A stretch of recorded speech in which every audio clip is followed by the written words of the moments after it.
You are Locked On Kings, your daily Sacramento Kings podcast, part of the Locked On Podcast Network, your team every day. And now, Ladies and gentlemen, it is that time. Time for another episode of Locked On Kings.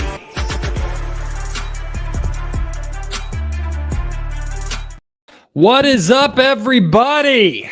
We are, 24 hours, a little over 24 hours away from the start of Sacramento Kings free agency, and I am less than 24 hours away from heading out on a probably poorly timed vacation, but we got to get away when we got to get away. So instead of doing or just making you wait for a week, I figured why not do a live show here heading out before free agency begins one last time. We can all come together to yell at each other, to yell about who we want, who we don't want, who Monte McNair should spend his new cap space on, why he's a fool for trading the 24th overall pick. Let's have some fun here. Free agency is one of those wild times, and look where we're at, everybody. Look at where we're at compared to a year ago where the Kings were heading into free agency, and we were hoping that maybe Malik Monk could be a massive splash and the Kevin Huerter trade would end up working out. And here the Sacramento Kings are a year later, and they're a playoff team with aspirations to become a championship contender. I mean, that's pretty rad. Now, you kind of have to climb the ladder one rung at a time, right? And some would say the Kings have already skipped a bunch of rungs from going from a 16-year playoff drought to the third seed in the West, but whatever, here they are, and now we want the Sacramento Kings to improve. And a lot of people believe that improvement this offseason is going to have to come in free agency. If you had told me that without the context of everything that had been happening over the last year, I would have told you if we're relying on free agency for the Sacramento Kings to improve, we're in big trouble, because Sacramento has never been known as a free agency destination and probably won't be until it is, if that makes sense. Basically, I won't believe that Sacramento can attract big name free agents until they attract big name free agents. Now, in reality, the Kings don't have to attract a big name free agent this offseason. A middle of the pack free agent might be exactly what this team needs. In reality, exactly what this team can afford. The Kings have a fair amount of roster spots that they have to fill. They can't just go and spend all their money on one player and then be stuck with basically league minimum players and really cheap players to fill out the rest of the roster. So how is Monte McNair going to spend his roughly $34 million in cap space? We'll talk about that today. And this is a live show, which means it's not just going to be me blabbing the entire time. I want to hear from you. Now, I haven't set up, I'm going to steal something from Deuce and Mo eventually, where I set up a Discord or something so I can actually have you and your voices on the show. I'll get to that. I'm working on live shows. I'm a little behind the curve there, but I see you already loose in the chat. Prepare your questions, prepare your thoughts, prepare your takes, prepare to call me dumb, prepare to call me brilliant, whatever you want to do. This is a space for us to just chat here before free agency truly begins. And that's what I want this show to be. Not just, hey, here's a live podcast, let's listen to Matt talk like we normally do and then go on our merry way. I have no idea how long this is going to go. Might go an hour, might go longer, might go shorter. It just depends on the conversation. It depends on what you guys are bringing and questions that you have or thoughts that you have and scenarios that you have. So I will do my absolute best to include as many people as possible in today's show and to get involved. So I'm going to get to questions and scenarios in just a little bit. And also let me know if you guys like these live shows too, because I think this is the second ever live Locked On Kings podcast that I've ever done. And the first one I had a lot of fun doing. This one will hopefully be just as fun. For those of you who are watching on the stream, next time I have a live stream, I have some cool, fun intro videos for you to watch from highlights and stuff that I shot over the course of this last season with the Kings. So that'll be coming in the near future. But everybody, thank you so much for dropping by. Yeah, hit that like button. Thank you, James, aka Wacky Starfish 420. I appreciate everybody. Hit that like button, subscribe, share this with your friends, especially Golden State Warriors fans. Throw it at their faces. Just say, you know what, we haven't forgiven you. We haven't gotten over it yet, even though some Warrior fans are starting to come around and think I'm actually a nice guy. I was at the Oakland A's reverse boycott. I was covering it. If you don't know, I'm a diehard A's fan. I'm a diehard Raiders fan, although I hate my team. So I was there. I was covering the reverse boycott, but also wanted to be there to support A's fans. And an A's fan came up to me and tapped me on the shoulder and goes, "Are you the Kings guy?" I was like, I guess. And he goes, "Yeah, I didn't like you very much during the playoffs, but I respect what you do." I was like, "All right, well, I guess that's a win," because a lot of Golden State Warrior fans, at least on social media, had me marked as public enemy number one, which to me is a term of endearment. They went back in my Twitter history. They had my profile picture, which they photoshopped into a clown, which I actually thought was quite funny. So I love it. I love Warrior fans. Not really. I hate y'all. And I hope the Sacramento Kings have an opportunity to knock you out of the playoffs next season. But we'll get to that when we get to that. So let's talk about maybe a topic that a lot of Golden State Warrior fans and Sacramento Kings fans might agree on, which is that Harrison Barnes isn't the guy. Now, I think I'm significantly higher on Harrison Barnes than the majority of people. And this is where you can get into the comment section and go, "Matt, you idiot. Matt, you fool." Whatever you want to say, I understand. I get that there's a desire for the Sacramento Kings to improve, right? I understand that.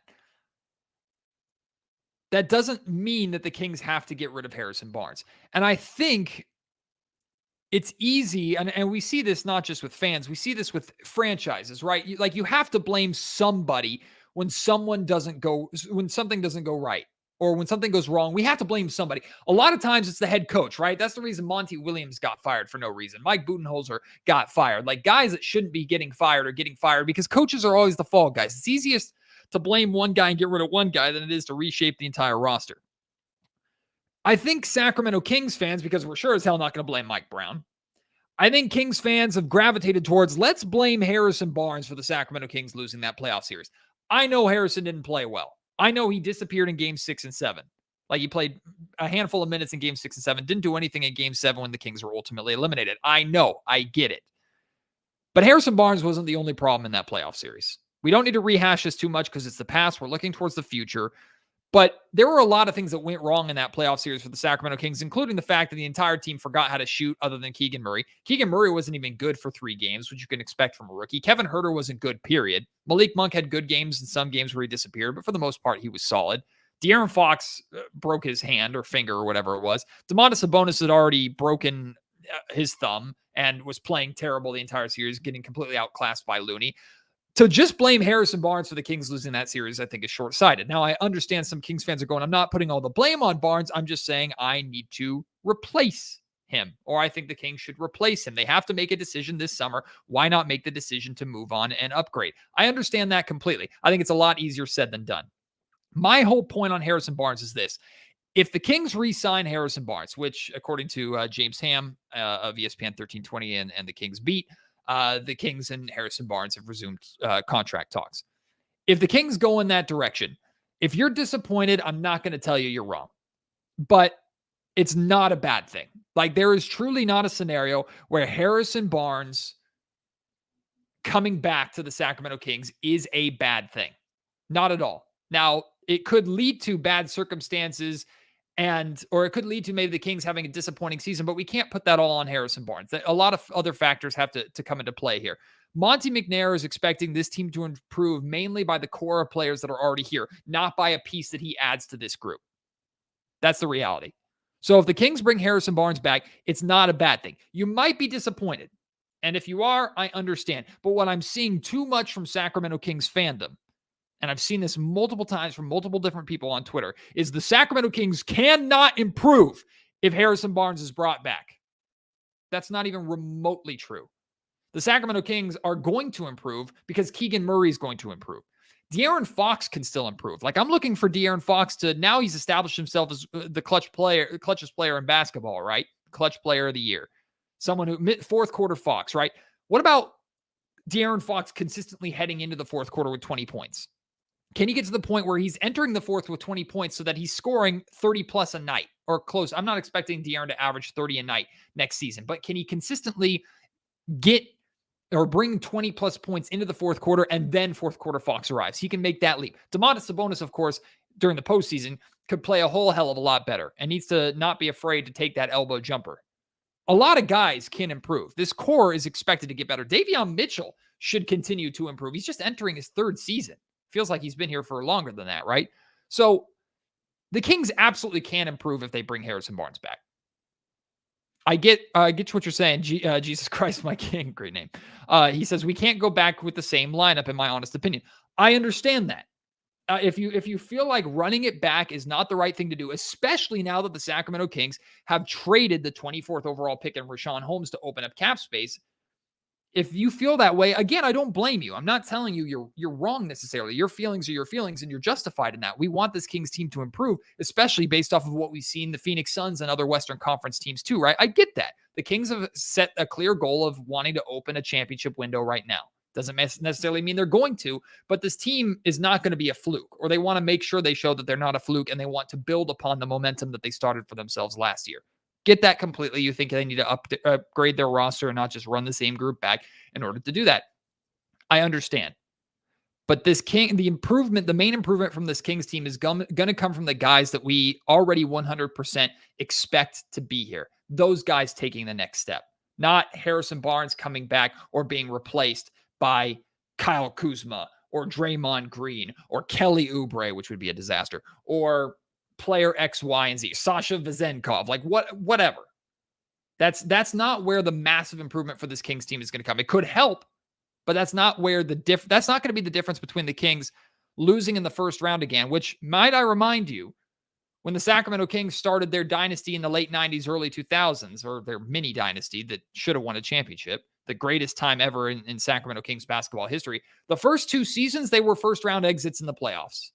So if the Kings are first round exits again this year, it's disappointing for sure. And context matters. How do they lose? Do they lose because they're hurt? Do they lay an egg? Do they face a really good team and just get smacked? Like, that context is of course important, but that doesn't mean if the Kings are eliminated from the playoffs that it's an absolute colossal failure for the Kings again this year.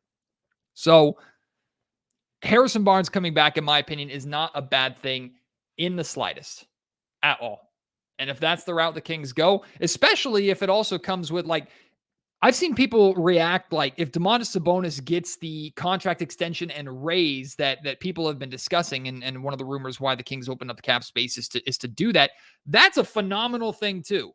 If they end up spending their money on bringing Harrison back, giving Domantas Sabonis that extension early and not even having to worry about unrestricted free agency next year, basically cementing the fact that there's no longer any risk to that Tyrese Halliburton trade, that's a tremendous win for Monty McNair and the Kings. If you can lock up an all-NBA center, even if he had a bad, and I know recency bias is a thing, and people are suddenly discrediting Domantas Sabonis for how poorly he played in that Warriors series. Don't do that, because Sabonis is a significantly better player than he showed in that series. He's going to continue to improve that. He's a really, really good player. If the Kings can secure him in a long-term deal by trading the 24th overall pick and opening up that money with getting rid of Rashawn Holmes, that's a win in itself. I think people would be disappointed because Sabonis isn't new, but that's a tremendous win for the Kings. So Harrison Barnes coming back, Domantas Sabonis being re-signed. Let's say Trey Lyles comes back, Sasha Vezenkov comes over. Let's say those are the big splash moves that the Kings make with a handful of like little tiny, maybe 2-way contract guys and vet minimum here, or like Keon Ellis comes back, whatever. Like, if that's what the Kings do, if you're disappointed, I'm not telling you you're wrong. Maybe you wanted a bigger splash, but that's not a bad thing. That's not a bad thing at all. I see someone saying something battle R4P. I think I said that right. Barnes should take less so the Kings can sign another player too. Like, the Kings would like that. Barnes isn't going to do that. Barnes gave multiple seasons to Sacramento where the Kings were absolute hell, and Barnes was the one that had to come out to the podium almost every night and represent the team and speak to the media about it. It was Barnes and Fox, the 2 longest tenured Kings. So I know things are much better for Harrison Barnes this season than they were any of the seasons before, but I'm saying, like, Harrison, this is the last big bag that Harrison's probably going to get. So if Harrison wants to chase that bag, I don't blame him at all. I don't blame him at all. So now I'm going to open it up to free agency questions. scenarios from listeners. I know over the course of me talking, some of you have already posted questions and comments and things like that. Instead of me trying to scroll back and find them, if you just want to post them again, I'll try and find them and answer as many as I can. Gilbert makes a great point. Yeah, Sabonis was in the MVP conversation. What are people talking about? Yeah, he literally received MVP votes. He wasn't ever going to win, but that doesn't matter. Like, Domantas Sabonis had one hell of a year. He had a bad playoff series, but that one bad playoff series does not mean you kick the can down the road and say it's over, it's not going to work out. Now, if he consistently struggles in the playoffs over the next couple of seasons, then you have reason to be concerned. Even Kevin Huerter, throughout his entire career, with the exception of like a game or two, he struggled in the playoffs. I'm not ready to give up on Kevin Huerter for being a perfect fit in the Kings starting lineup. I'm not ready to give up on him because he had a horrible playoff series. If that pattern continues over the next couple of years when he's here in Sacramento, once his contract comes up, then the Kings have that decision to make. But I don't think with the core of this Kings team, I don't think Sacramento Kings fans should be making any drastic changes or drastic decisions to move on from a guy based off of that one playoff series when this Kings team, with less than a calendar year together, completely turned this franchise around. And what are they going to be able to do together now with a year under their belt, with another training camp, more time with Mike Brown, and playoff experience? That is more exciting to me than possibly replacing Barnes or replacing Huerter with big name X or big name Y. I also see Brandon Weaver saying Trey Lyles was awesome. You're damn right he was. I still think it's a top priority. Trey Lyles has said it's a top priority for him to return to Sacramento.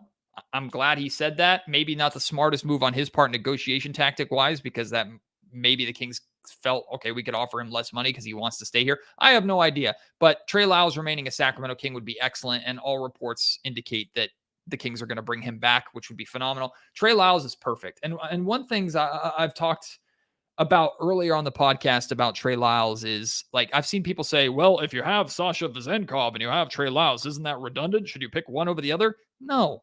And I sure as hell am not saying bye-bye to Trey Lyles because I have Sasha Vezenkov coming over. No, I know what Trey Lyles can do at the NBA level. He's literally perfect in his role as a stretch, or as a maybe sometimes small ball five, a four that can space the floor, knock down threes, not afraid to attack the basket. Rebounding is decent, although everybody's rebounding could be better. Trey Lyles is in the perfect role for the Sacramento Kings. I think the Kings absolutely should bring him back, and it's not going to be expensive. It's not going to be expensive to do so. Bebe says, Matt, I don't watch much Toronto, and I'm trying to gauge OG's potential impact. Is he better than Andrew Wiggins?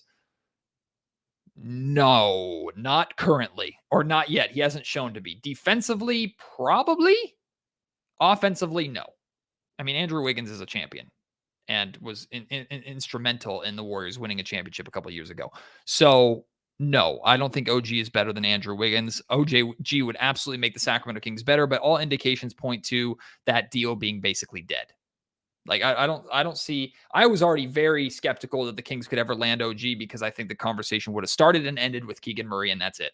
And I've shared that multiple times before. But now that the Kings moved Rashawn Holmes and his money on draft night, and I think his money would have been needed in order to make that deal work. Nah. I think OG. I think we can honestly say bye-bye to the OG sweepstakes. I don't think the Raptors are going to trade him yet. I don't think they have to. Yeah, I can't see any possibility. I don't see any possibility of OG coming to Sacramento at this point. I would love to be wrong and the Kings to get him without trading Keegan Murray or anything massive, but yeah, you're right. There still could be an OG sign and trade. I'm not too big on. Well, I don't think it's going to happen. Basically, I think we should just kind of let that go. I see a lot of people talking about Kyle Kuzma. Kyle Kuzma is a big topic of debate. I went on ESPN 1320 last week, and they asked me who would I rather have, Harrison Barnes or Kyle Kuzma. I said Harrison Barnes. And I've kind of gone back and forth with that over the last week, but I think I'm going to stick with it because I'm putting maybe too much stock into the fact that Harrison Barnes knows his role, can fill his role, and already understands Sacramento's system and what they're doing. And I think that seamless transition, or the not having to teach anybody or reintroduce anybody, especially a starter, to what the Kings are doing. It wouldn't be the end of the world if you brought Kyle Kuzma or someone else in and had to teach them that Harrison Barnes, fourth or fifth offensive option in the starting lineup, space the floor, attack when necessary role, play defense role. It wouldn't be the end of the world to have to teach a guy that, but I think the Kings could hit the ground running much easier if Harrison were coming back. But I understand Kyle Kuzma being appealing. Offensively, he definitely gives the Kings another boost. I don't know if they necessarily need that. It would have been nice in the playoffs for the Kings to have another guy that could create for himself and score. Kyle Kuzma was averaging, 21 points per game with the Washington Wizards. He would not average that in Sacramento because he's not going to get nearly the amount of shot attempts or opportunities in Sacramento that he got in Washington. That needs to be made perfectly clear. If Kyle Kuzma comes to Sacramento, he is at best a third option. At best. And that's a semi-nightly basis. He could be the third option on a night where Kevin Huerter and Keegan Murray are struggling. Like, with the exception of the top 1 and 2, which is Fox and Sabonis, 3 through 5 offensively is fluid. Now, the Kings want Keegan Murray to get to a point where Keegan can be the third option every single night, the third of a big three. And I think the Kings are expecting offensively Keegan to take another jump this year while continuing to improve as a defender. But I think any one of the 3 other starters can be the third option offensively. So Kyle Kuzma will have nights, sure, where he scores over 20. He might have a night or two where he scores 30. And I actually did this exercise during the NBA draft because I was bored. Kyle Kuzma has played 9 games in Sacramento in his career. Over those 9 games, he's averaging 19 points per game. He has 3 30-plus point games in Sacramento. Kyle Kuzma has enjoyed playing in Sacramento. I felt like he's been auditioning to be a King for a while. But Kyle Kuzma's role in Sacramento is not nearly going to be the same of what it was in Washington. So to expect to take the Kuzma numbers from Washington and put them in Sacramento, I don't think that's realistic by any means. By any means at all. Kings Next Level says Kuzma's a size upgrade over Keegan or Barnes. Yes. To some, I actually don't know their measurements. If it is, it's not drastic. It's not that significant. But Kyle Kuzma has never been known for his defense. He would be expected to play defense, just like Mike Brown expects everybody on this roster to play defense. But Kyle Kuzma is not going to come in and suddenly make the Sacramento Kings a significantly better defensive team. He's not. He's just not. Like that. That's the way. That's who Kyle Kuzma is. Oh, I forgot to do this. This is probably important. Big shout out to sponsor of today's Locked On Kings podcast. Today's episode is brought to you by Prize Picks. First-time users can receive 100% instant deposit match up to $100 with promo code Locked On. That's prizepicks.com, promo code Locked On. In fact, let me tell you a little bit more about Prize Picks right now, just so I don't get in trouble and get into much of a rabbit hole. Prize Picks is the number one way to play daily fantasy sports. Prize Picks is the way it works. You pick 2 to 6 players when it's NBA season, for example. You pick 2 to 6 players, and if they will go score more or less than their Prize Picks projection. You can do this for the WNBA right now. If you get those right, those picks right, you can win up to 25 times your money. It's no competing against other people, just you versus the projections available, so you don't have to worry about running into those sharks on those other hobby sites. Prize Picks offers projections on any sport that you watch, not just the NBA and WNBA, but the NFL, MLB, NHL, PGA, combat sports. They have it all for you. Entries can be made in 60 seconds or less. It's that easy. They offer safe and fast withdrawals, currently operational in over 30 states and in Canada. Download Prize Picks app or go to prizepicks.com to sign up today and play daily fantasy sports. First-time users can receive 100% instant deposit match up to $100 with promo code Locked On. You deposit $100, Prize Picks will give you $100. Don't forget to enter promo code Locked On at sign up for an instant deposit match up to $100. All right, let's get back into the conversation here and let's see if I can find more questions. Well, here's a comment from Chuck Lee. Kings, stop wasting time. Kings players are getting old by the day. Yeah. Everybody gets older. If you're worried about the collective age of the Sacramento Kings, you absolutely shouldn't be, because the core of this team is right in their mid to barely upper 20s. I know Harrison Barnes is in his 30s, but it's okay to have a couple 30-plus-year-old players. It's okay to have veterans. You're not going Golden Girls like the Golden State Warriors are. Golden State Warriors' average age is like 65 at this point. You're not going that drastic. The majority of your core is in that 24 to 27 age range. That's prime. Like the Kings I'm not worried about the Kings' age and older players at all. Like I don't think there's any reason to be concerned about that. If the Kings want to go and sign a 35-year-old or 34-year-old, as long as they're not massively overpaying for him, cough, cough, Draymond Green. If that's what they want to do, that's fine with me. Like there's no problem. I have no issue with adding some older veteran presence if they're a good basketball player and it can help the Sacramento Kings team win. I don't care. And Ray makes a good point. The rest of the West is way older. Absolutely. Like the Kings are in a perfect position. I don't have any reason. I don't think anybody should worry about the collective age of the Sacramento Kings. Julius Callaway re-signed Terrence Davis? I don't think so. I think that was made perfectly clear by the Kings drafting Colby Jones on draft night. Now, we're talking about 2 second-round picks here. Colby Jones and Jalen Slauson, second-round picks. So to have one of them, let alone both of them, turn into rotational players for the Sacramento Kings, that would be pretty rare, if we're being honest here. Although Colby Jones was often projected as a late first-round talent. He slid because I think people believe he doesn't have like one elite skill. He's just good at a lot of different things. Either way, the Kings clearly wanted him and moved up to go and get him. I think Colby Jones slips into that Terrence Davis spot, or someone that they've yet to sign slips into that Terrence Davis spot, which is a stay ready guard slash, I know Terrence kind of played the 3, but stay ready guard who can space the floor, who can provide an offensive spark. Colby Jones theoretically helps with playmaking more than Terrence Davis does. Colby Jones also theoretically could be better defensively than Terrence Davis does. I think Terrence Davis's days as a Sacramento King are over. I think Terrence Davis should be looking to move on, not because he had a terrible experience here. I think Terrence did really, really well this season to handle the frustrations of a lot of playing time, no playing time, a lot of playing time, no playing time, and Mike Brown pulling him over and sometimes yelling at him in front of everybody in an arena of 18,000 people. He'd pull him over to the bench and yell at him for missing an assignment. But I think Terrence Davis did a phenomenal job responding to Mike Brown's coaching. And he talked about that multiple times over the course of the season. I think it's in the best interest of Terrence Davis to, even if he doesn't get as much money as he wants, go to a place where he can actually have a consistent rotational role. I think he is a rotational player in the NBA, just not here in Sacramento. So to me, I think Terrence Davis is done. I wouldn't hate to see him back, but I definitely don't expect to see him back. I see a couple of people talking about Neemias Queta. Queta for a backup. I don't hate it.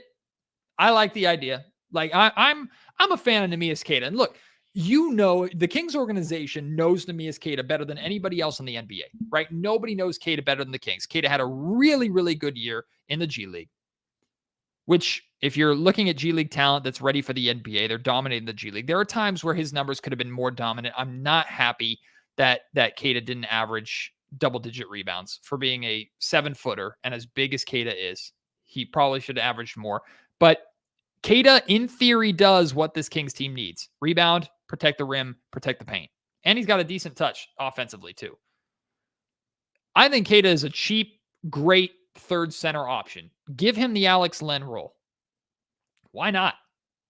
If you think he's ready, great. But if the Kings don't think he's ready and don't give him that role, they know better than all of us. So clearly they didn't see something there. But I think Queta is going to get picked up somewhere because watching him in person, plus he's an amazing guy, but watching him in person, both in Stockton, sometimes in Sacramento, although he usually played in garbage time, or when the Kings threw him to the Wolves and played him against Joel Embiid, poor guy. Watching him in Summer League, I think Queta's a good player. Maybe not a great NBA player, maybe not a consistent rotation player. He's a good player. I think he deserves to be on a roster. I would not mind seeing Neemias Queta back. I certainly wouldn't mind seeing Keon Ellis back, although I expect Keon Ellis to get one of the 2-way contracts that the Sacramento Kings have. That's just me. So, I don't know. Miss Mac says, how long can we keep Monk? Well, Monk is going into the final year of his deal. And I tweeted this out too, because I think NBA University, let me see if I can find it. NBA University put out a stat about Malik Monk and how good he was as a playmaker for the Sacramento Kings off the bench. They said Malik Monk's playmaking is one of the more underrated skill sets in the NBA. He threw an assist on 17.1% of his drives, which was number one in the entire league. 26 potential assists per 100 passes, which is 97th percentile. Uses excellent burst and decision-making to bend and carve up defenses. Malik Monk was the sixth man for the Kings. We all know that. But Malik Monk was the facilitator and floor general for the second unit. Even when De'Aaron Fox was out there with him, how many times when Fox and Monk were together were the Kings running De'Aaron Fox off the ball and letting Malik Monk create? Malik shocked me. I shouldn't say shocked. Malik surprised me and has really established himself quickly as a playmaker for the Kings and less of just that scorer that everybody labeled him and shooter that they labeled him to be when he was drafted by the Charlotte Hornets. I think Malik Monk was, and he said this at some point, like the Kings allowed him to be himself, play a little more free. And we saw the results of that as a playmaker. I think Malik Monk is going to be a day one or day two free agent next summer. If the Kings don't extend him, which I don't, with the new CBA and everything, I don't know the specifics of how they can extend him or not. I haven't read all 200 and whatever pages of it. I haven't. I don't care. I'll find out later. But if Malik Monk goes into unrestricted free agency next offseason, I think it's going to be a top priority for the Kings and multiple teams to try and bring him back, depending upon how the season goes. But we know his relationship with De'Aaron Fox. We know how important he is to this Kings team, the culture, the locker room, the second unit, how great he was for the Kings, period, in the playoffs. At times, the second or third best player on the Kings. Malik Monk is essential. And right now, too, he's a steal. Malik Monk's contract is a steal for the Sacramento Kings. He signed a 2-year, $19 million deal. He's in the second year of that deal, $9.9 million owed this year. That's a steal. Like Malik to me should be like a $15 million per year player, minimum, or around that. I don't know. Maybe I'm overvaluing him. If I'm the Kings, I'm 100% going into next summer with the belief and the desire to bring him back at this point in time. Context of a season could change things, but at this point, I think Malik is absolutely a part of the long-term plan for the Kings. And maybe that's one of the reasons why, in fact, I think it makes a lot of sense why the Sacramento Kings would want to handle this Domantas Sabonis extension now and just get it out of the way so that they don't have to worry about going into a summer where they have to pay Sabonis, pay Monk, and upgrade their roster. Because I think the expectation for everybody is that at the end of this season, regardless of what happens, at the end of this season, from year 2 to year 3 of this playoff renaissance, that's when the Kings really have to make that leap. That's when the Kings really have to push forward. They might, again, skip rungs of the ladder and make it this year. I think that's what we're all looking for. We would love that. But maybe not a realistic expectation, but hey, who knows? So I think Malik Monk is absolutely a top priority for the Sacramento Kings and something that that we need to keep an eye on going forward. Chop No Pork says Rui Hachimura. Would he be a good pick? I assume you mean like if you got him in free agency. I mean, he had a good game or two, a couple good games in the playoffs. I wouldn't hate it. I don't think he's going anywhere. If I'm not mistaken, he's a restricted free agent. Didn't the Lakers just offer him and what's his name? It's a shame that I'm blanking on his name because he was so good this year for them. The white guy. It's embarrassing that I'm forgetting his name. But the Lakers just offered qualifying offers to them so that they could become restricted free agents. Austin Reeves. Thank you, CV. I don't know why I couldn't think of his name. They're coming back. They're going to be Lakers going forward. Like, I don't really think the Kings should be too interested in that. From Armand. Hey, Matt George, what do you think of Christian Wood? I think if he can buy into defense, it would help open up a second unit or the second unit for guys like Davion to have more space. Christian Wood, I think I don't know enough about Christian Wood, if I'm being honest with you, because I know he has tremendous upside and he has tremendous ability and can space the floor. But why is Christian Wood not able to find a home for how talented he is? I would like to know more about who Christian Wood is as a person and as a teammate and how much he would command on them. I think there are better options for the Kings. I think there are much better options than Christian Wood out there. I think Christian Wood is going to command more for what the Kings would be willing to pay for his role. I don't view Christian Wood as a starting four for the Sacramento Kings going forward. So I'm personally, I don't think Christian Wood should be high on the Kings list or high on anybody's radar, but he's a talent that's available, that's out there. A guy that I don't hear or see any people really talking about too much, and probably because he's not going anywhere. Brook Lopez would be so good for the Kings. Like, so good. He's older. What is he, like 34 years old or something like that? Like, Brook Lopez would be perfect. 35. In so many ways, he would be perfect for the Sacramento Kings. So many ways. Like, shot blocking, he was one of the best shot blockers in the league. Rebounding, could be better, but he's solid. Spaces the floor, so you can put him out there with Domantas Sabonis, and he'll stay out of the way. You can put him in the corner, put him on the wing. He will shoot the ball. That's what he changed his entire career from being one of the best post players in the league during his early years with the Nets to now being a complete floor spacer who is largely responsible for some of the success that the Milwaukee Bucks have had with Giannis Antetokounmpo because their center can get the hell out of the way. Like, Brook Lopez would be ideal for the Sacramento Kings. I don't know if they have any chance of getting him. I don't know if they're even considering getting him. But if this were NBA 2K Fantasy World and I was trying to build my team, like, I would be calling I would be trying to re-sign Harrison Barnes because the money's going to be less than like a Kyle Kuzma, in my opinion.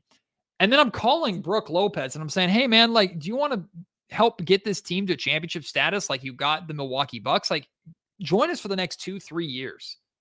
Come here and start for us for the next couple of years. And if it doesn't work, like, down the road, okay, trade him away or whatever. Like, cut your losses. He's older, but I think Brook Lopez would be a fantastic. It would be the same way, like the same, like when Al Horford joined the Boston Celtics. Like, yes, it made sense. Even though how Al Horford was older, it made sense. And look how good Al Horford was for the Celtics during their championship run that, of course, they lost in the finals to the Warriors. But Al Horford was really, really good. Really, really good. So Brook Lopez in Sacramento would be, I would love it, personally. CV says Brook has to apologize to Trade Day first. Yeah, I mean, I think they'd get over that pretty quickly. But Brook Lopez would be excellent. Excellent as a Sacramento King. Let's see. I saw someone ask about, someone asked about, where was it? I want to make sure I find it because it had Rashawn Holmes. Matt, do you think Holmes will play good in Dallas? I actually think he will. Now, I don't know if he's going to be the starter for them or not. I know they just drafted Derek Lively, who I believe is going to have a bench role to start. I think Rashawn Holmes is a good player. I think he's a good player. Like, I think Rashawn Holmes did not play in Sacramento because he did not fit with what the Kings were trying to do. I don't necessarily fully understand why he couldn't figure it out because he always looked a step slow in the Kings offense. I think Rashawn Holmes is at the very least a rotational, consistent big. Like, Rashawn Holmes will play for the Dallas Mavericks and should put up good numbers for the Dallas Mavericks, unless those eye injuries and the off-court issues just completely snatch the talent away from Rashawn, which I don't think that's accurate at all. Like, Rashawn Holmes is a really, really solid player. Plus, he's a great human being. I know the stuff that he dealt with painted him in a light that's just not accurate at all. I'm not Rashawn's friend. Rashawn doesn't know me personally. I don't think Rashawn would ever go, hey, Matt, or recognize me in any kind of way. But all interactions that I've had with Rashawn Holmes, positive, even when he's frustrated, for the most part, smiley, unless the Kings lost a game, humble, takes ownership, comes from an excellent family. Rashawn is great. Like, I think Rashawn is going to do great in Dallas. I'm not glad to see him go, but I'm glad to see him get an opportunity elsewhere because he wasn't going to here. That was made perfectly clear. It just wasn't going to work here. So I wish Rashawn the absolute best. I think he's going to be fine in Dallas. I think the Dallas Mavericks, I know I've talked to Dallas Mavericks fans. They've been interested in Rashawn for a couple of years, to be honest with you. Talked to Dallas Mavericks fans who have asked, like, what's his deal and stuff like that. I'm not saying that he's going to be their starting center going forward and he's going to help that team figure out what the hell they're doing. But if Rashawn Holmes is their starting center for the next year or two until Derek Lively can insert himself into that role, I think there's significantly worse options for the Kings to, or rather for the Mavericks to go through. All right, let's see. Thank you guys for all the questions. Thank you for all the responses to your thoughts. Why don't you start dropping the chat? Let's start going over like your ideal scenarios, right? If it's Kyle Kuzma, if it's Draymond Green, which I don't think there are going to be too many of you with that. If it's Harrison Barnes, if it's whoever it may be, Brooke Lopez, like I just shared, like what is your ideal? What do you want to see come 3:00 tomorrow when free agency opens? Because I have a feeling things are going to move really fast for Sacramento.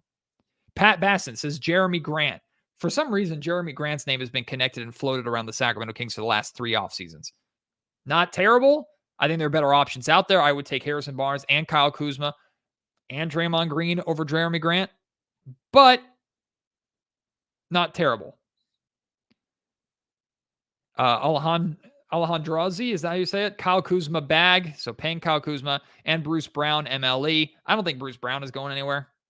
Like I can't see a scenario where Bruce Brown goes anywhere. I understand there's a lot of teams that are interested in him right now. Obviously, I don't think Bruce Brown is going anywhere, but if you could do that, like that would be incredible. Aaron Polano says Kuzma, Lopez, Jeremy Grant, or OG. So you want one of the 4 of those guys? I mean, if you get one of the 4 of those guys, you're probably feeling pretty decent. OG's not going to happen. I'm pretty confident. Jeremy Grant, I don't think is really on the Kings' radar, if I'm being completely honest with you, but I could be wrong. Kuzma and Lopez, I would be happy with either one of those 2. Glow Up Cleaner says trade Barnes, get Kuz, and try and go for Rui. At this point, I think a Barnes sign and trade is pretty much not happening. Maybe, I mean, they're negotiating, so maybe it could change. I have heard nothing about a possible Barnes sign and trade. I think if Harrison Barnes is moving on, I think the Kings are letting him walk because they have a replacement in mind. Like if they feel, okay, Kyle Kuzma is going to sign with the Sacramento Kings, for example. Like if they feel, okay, we've got Kyle Kuzma, he's ready to accept an offer, we have a money figure in mind, they're just going to let Harrison walk and sign with the Indiana Pacers or whatever. If that's the case, then so be it. Francisco Garcia, can the Kings have both Barnes and Kuzma? No, they won't be able to afford both of them. They have 30-something million in cap space.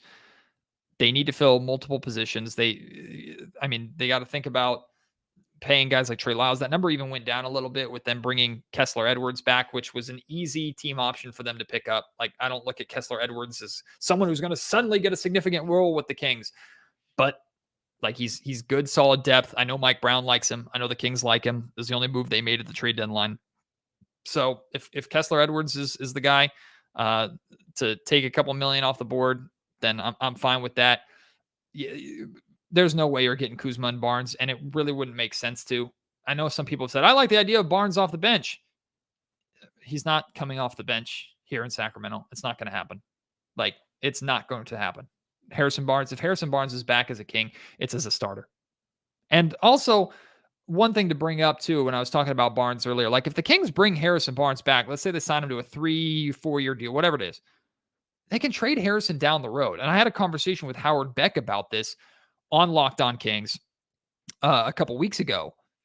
Like, if Barnes comes back and the Kings want to make a big splash move, maybe at this upcoming trade, let's say the Kings are in the championship picture. Let's say the Kings are a top 3 seed again. They're projected to be an over 50 win team. And they're like, our time is now.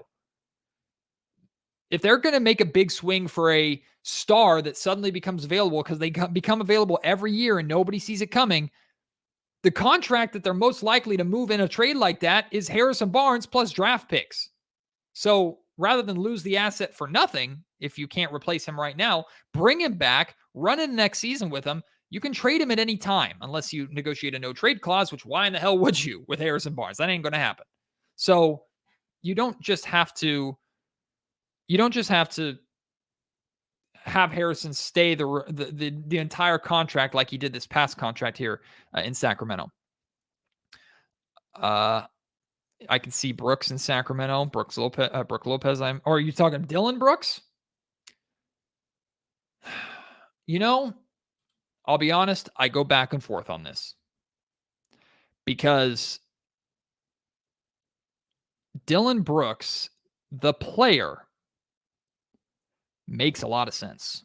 Just like Draymond Green, the player, makes a lot. In fact, Dylan Brooks, the player, makes more sense than Draymond Green, the player, even if Draymond Green is the better player, or at least has impacted winning more. Because Dylan Brooks can at least space the floor. Draymond Green, offensively, there'd be a lot of question marks. But defensively, we know both of them are solid. All the questions with Dylan Brooks are off the floor, locker room.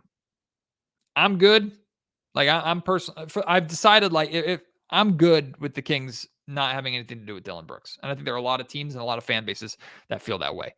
If the Kings bring him in, they better feel pretty confident that that locker room can handle what he brings. And I'm not saying everything that Dylan Brooks brings personality-wise is a bad thing. That spark, that fire might be solid.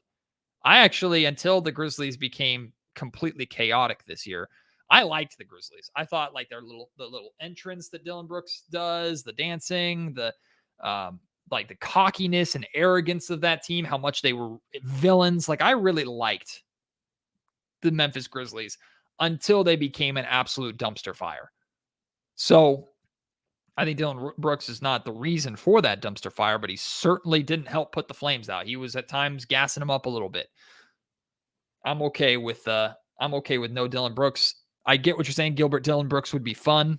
Yeah, there would be some fun moments. Oscar Gomez, why hasn't anyone reached out to DeMarcus Cousins? Probably because DeMarcus Cousins isn't that good anymore. DeMarcus might feel like he's been blackballed from the league. I think DeMarcus Cousins is good enough to be on an NBA roster. But I think what was very eye-opening to me is that Mike Malone got him back in Denver, and he couldn't even stick there. I don't know if that was Mike's decision. I don't know if that was the Nuggets' decision. Maybe they just couldn't afford him. Maybe he wanted more. I don't know the specifics of that situation, but to me, I thought, okay, DeMarcus Cousins going to Denver, that can be his home. If that's his last home opportunity, that can be it. And he didn't stay there for very long. If that's not going to work out with his guy as the head coach, I don't know. So I personally am not a fan of a DeMarcus Cousins Sacramento reunion. I think that ship has sailed. I think it would be fun to see DeMarcus back at a game, as a fan, the same way Harry Giles showed up at the NBA playoffs. Cool. But DeMarcus Cousins doesn't offer, I think, the Sacramento Kings that much. That being said, if it happened, okay. I would expect if DeMarcus Cousins signs with the Sacramento Kings, let's put it this way. It's the same role that I would expect Neemias Queta to be in. Now, that might seem absurd to say, you think Neemias Queta and DeMarcus Cousins are on the same skill set? Not necessarily. But we're talking that third center option. I'm playing Trey Lyles at the 5 over I'm playing DeMarcus Cousins because I trust that. I know that. Certainly playing. If I get Brooke Lopez or something like that, that's not even a question. So it would be cool. It'd be a cool storyline to have DeMarcus Cousins back. But for the most part, I'm all right. I'm personally not too thrilled with that. I see a lot of people talking about Pascal Siakam. I think that deal, any deal with the Toronto Raptors for Siakam, for OG, I think it's dead because of the Richaun Holmes deal. I think the Kings are clearly moving in another direction. I think the Raptors are moving in another direction. Clearly, the Raptors wanted a lot or more than maybe the Kings or any team was comfortable giving for the two of them. So that ship has sailed for me. Any trade with the Toronto Raptors at this point in time, that ship has sailed. Things could change really, really quickly. We still got over 24 hours until the free agency itself. And again, not everything has to be decided at 3:00 tomorrow. But I don't expect anything to happen with the Kings and the Toronto Raptors. I see Mason Plumlee, Jakob Poeltl, Who's saying? Are you saying Jaren Jackson to answer a question, or are you saying the Kings should go after Jaren Jackson? Because that ain't happening. Like Jaren Jackson is firmly cemented with the Memphis Grizzlies. So let's see. What else we got? I see. Oh, people talking about Dwight Howard. Hey, I talked about Dwight Howard. I did an episode of talking about Dwight Howard. And I kind of was game for it. Like, okay.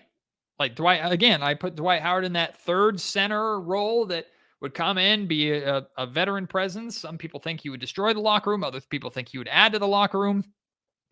I'm if that's the move, cool. Like that's that. To be honest with you, that's how I feel about the majority of the decisions that the Sacramento Kings are going to make this offseason. And I remember the trade deadline, and I remember telling you and telling listeners multiple times at the trade deadline, I said,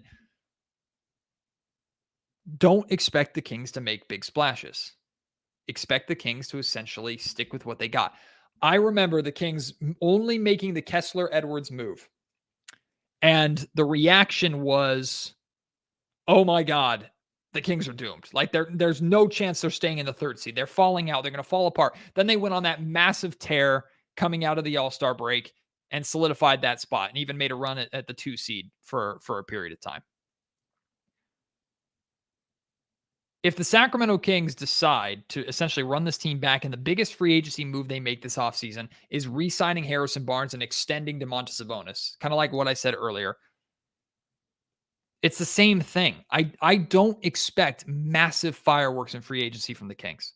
And maybe that's also wishful thinking because I'm going to be on a cruise ship and I'm going to have internet access and connection. So I'm going to see what the Kings do. I'm not going to react to it right away, or at least I'm going to try to kind of unplug a little bit. And the Kings might make some big fireworks. And maybe Monte McNair has been trying to. I think clearly with the rumors that the Kings have been involved in, the sweepstakes that the Kings have been involved in, maybe they've tried.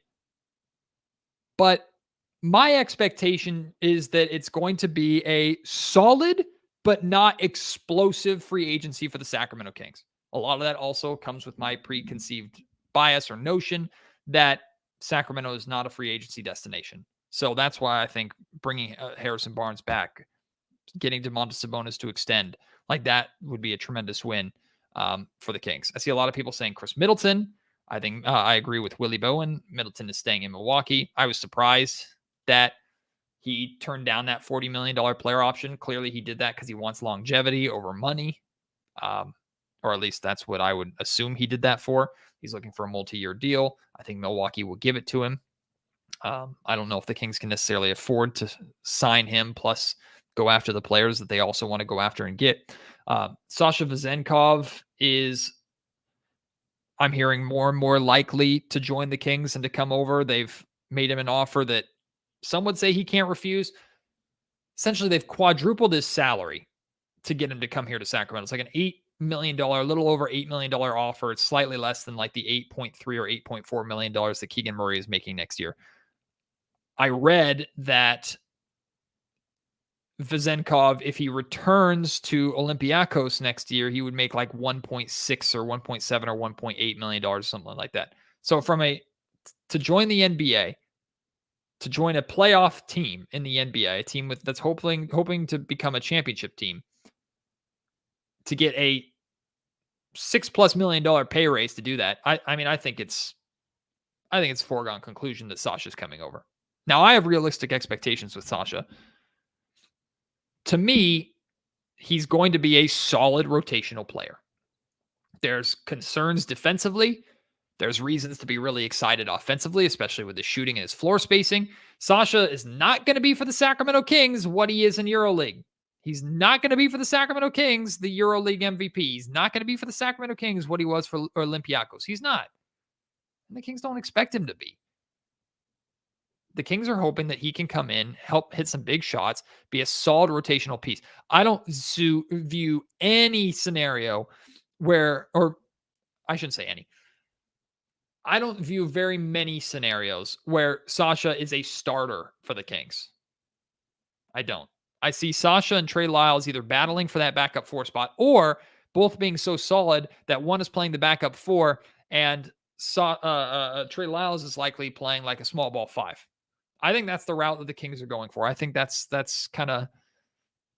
path that I see them on at this point, unless they were to go out and get like a Brook Lopez. And maybe that's why the Kings would not be interested in bringing in Brook, because they would rather spend their money elsewhere, knowing they're going to have the depth of Lyles and Vezenkov to kind of handle that backup 5-4 spot. So I'm not so super high on Vezenkov as a massive game changer for the Kings. I'm very excited. Trust me, I'm very excited to see him play. But I think I think Vezenkov is quickly going to become to us what Nemanja Bjelica became. And it's 2 European players, so it's easy to make that connection. But what I mean by that is Bjelica started when he was okay as a starter, but in reality, if the Kings were a good team, Bjelica is not a starter for that team. But Bjelica was a decent player who spaced the floor, hit some big shots from time to time. Of course, had that famous quote in Houston, "F it, we deserve this win," right? So I'm cool. Like that's what I think Vezenkov is essentially going to be, maybe a little bit better here in Sacramento. Alfredo, let's go get Costa Kuvos. I agree. I love Costa. I love Costa Kuvos. I'll tell a quick story here about Costa before I wrap up. Costa, a couple things about Costa. He would tell you everything. Well, I shouldn't say everything. He was so much better of an interview off camera and off the record than he was on, and he knew it and he embraced it. When we would walk into the locker rooms after games, he would be talking, having fun, chumming it up with everybody. Just a very, very extremely likable guy. As soon as the camera came on, he gave you the most basic cookie cutter answers because he wouldn't refuse to do anything that would get him into trouble. And he knew it too. He'd grin. He'd give you that little grin, and he'd always say things. So he'd tell you things, and he'd say, "Don't write that down," or make sure that camera's not on. That's the kind of person that Costa was. I also had my favorite conversations with Costa Kuvos had nothing to do with basketball. He was super into cars. He was super into politics. He just had the most random interests, and he would read about them and watch them and talk about them all the time and talk about them on the plane. And I would have a lot of just random conversations with Costa about whatever. Just like at beginning of De'Aaron's career, I don't think De'Aaron would really ever remember this. But when De'Aaron was younger, De'Aaron and I actually had a handful of conversations about video games. And I love that because I'm a total video game nerd. I mean, you can see behind me, I've got Lord of the Rings stuff everywhere. I've got Dungeons and Dragons books. My PC here is a complete gaming PC setup. I'm an Apex Legends nerd right now. I'm playing through like the Harry Potter game. And like Oblivion's my favorite game of all time. The Witcher. Like I'm a super video game nerd guy. De'Aaron's not into those kind of games. De'Aaron is like a shooter, like a COD guy, and has always been kind of into sports games and stuff like that. But De'Aaron and I would have good conversations about video games. I guess that was before I pissed him off multiple times on Twitter. But De'Aaron's a good dude. De'Aaron has never had a bad interaction with De'Aaron Fox. I see Diablo 4. Not yet, man. I'm thinking about getting into Diablo, but I know that as soon as I do, I open that gateway, I might not have a social life anymore, and I need to get stuff done, and I have a kid to raise. So, yeah, De'Aaron's great. The conversations that you like working in media, one of the things I tell people is when you start to interact with pro athletes and players and things like that, the first thing you learn is that they're just people. They're just people. They're really, really good. They're really rich, and they're damn good at what they do. And their egos sometimes can be skyrocketing, but they're just people. They have other interests outside of basketball. And when you can talk to them about those interests as well as basketball, it's a lot of fun. Like Kevin Huerter is a huge diehard New York Yankees fan. Kevin Huerter will talk to you about the New York Yankees all day long. Much rather do that than talk about basketball or the game or things like that. Although I would love to have Kevin Huerter on for an interview. I would love to do an interview with Kevin because he's extremely well spoken and is a great radio and podcast interview period. All right, guys. I've been going for a little over an hour here. I know there are some questions and some things that I didn't get to. The chat's been popping off. I appreciate you guys so much. Again, the reason why I did this show is because I'm going on vacation. I leave tomorrow at 2:30 in the freaking morning. Yeah, yikes. But I'm going on vacation for a week. This will be the longest break that I think I've ever taken from Locked On. And it comes at a time where the Kings could make some major fireworks happen in free agency. Again, I will have access to the internet. Things might break while we're driving down to LA. I'll be honest with you, I really want to just disconnect. I really do. I want to unplug for a little bit, spend time with my family, spend time with some friends, and try to respond to stuff as little as possible. When I get back, I'm going to hit whatever happens at the California Classic, previewing Summer League, and of course, whatever happens in free agency, I'm going to hit that hard, and we'll get right back into the grind, right back into the flow, talk about everything. I'll probably do another live show. But I just wanted to express my appreciation to all of you for what an incredible ride, incredible season, incredible year this has been. I've said thank you a million times, and you're probably sick of hearing it at this point. But this vacation is something that, like, you have to understand at ABC 10, we cover the NBA Finals too. So my work schedule did not end and lighten up when the Kings were eliminated. It stayed busy the entire playoffs all the way through. So this vacation is definitely needed for myself and my family. And I appreciate your understanding. Everybody has been extremely encouraging. So I thank you for that. Thank you for joining me here on this live show. This is fun to do. I look forward to doing more of these going forward. And enjoy the California Classic if you're going. I love the Cali Classic. It's a lot of fun. The Golden One Center is great, even though it's going to be hot as hell out there. Enjoy your 4th of July. Enjoy the free agency shenanigans and fireworks, whatever happens. Of course, I will be back on Friday night. Definitely Saturday. I'll do a show definitely Saturday. I might be back Friday night to do a show when I get back from vacation, especially if it was a crazy free agency period. So expect a show definitely Saturday, likely Friday, next Friday night. And we'll see what happens. And I can't wait to see you there. Thank you so much for your support. Thank you for joining me for this live show. The numbers were amazing. The comments were amazing. You're all so awesome. I appreciate you so much. I do not take it for granted, truly, your support. Thank you. And I can't wait to see you when I hopefully look refreshed and hopefully a little more tan. I desperately need it. You guys are amazing. I appreciate you so much. Can't wait to have you join me on the next episode of Locked On Kings. Until then, my name is Matt George. You have been listening to the Locked On Kings podcast, part of the Locked On Podcast Network.